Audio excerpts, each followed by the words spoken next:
Cycling is a team sport, but the teams compete at different levels and in distinct categories that govern their eligibility for the most prestigious competitions.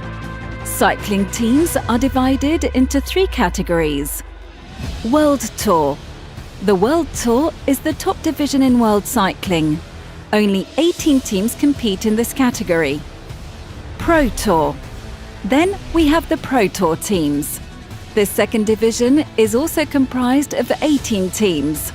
They can take part in all second division races and certain major competitions as well. Continental.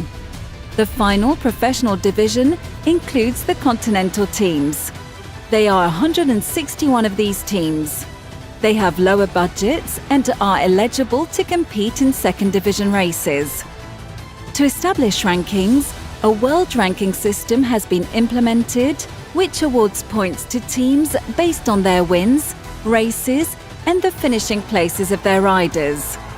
Every 3 years, this ranking is reset to 0, and the Pro Tour teams who have won more points than the World Tour teams are promoted to the first division. Here are the 3 teams that finished on the podium in 2022. The Dutch team Jumbo-Visma, the British team Ineos Grenadiers, and finally the Soudal Quick-Step team. Types of riders and examples. Not all riders in each team have the same physical strengths, and so there are several key categories of riders. Climbers.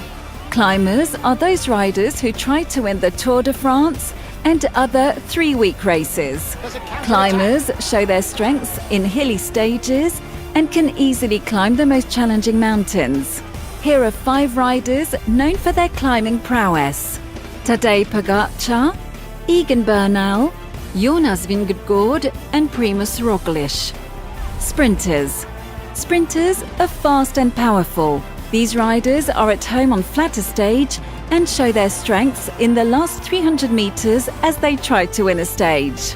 Here are some examples of sprinters: Caleb Ewan, Arnaud Démare and Jasper Philipsen. Punchers. Punchers are key riders who are an ideal combination of climber and sprinter.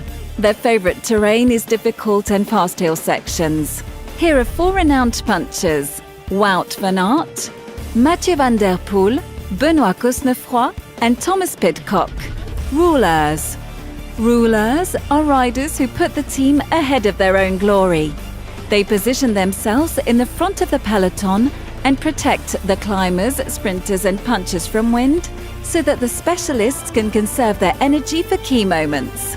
Examples of rouleurs include Filippo Ganna and Edoardo Affini. How do you identify the riders? These riders, whose names have been mentioned above, are easy to spot in the peloton thanks to certain mnemonic means to have. Bibs. Every rider wears a bib with a number on it. Bibs are visible from footage taken by helicopters. The numbers are not assigned at random, but rather easily identify an important rider.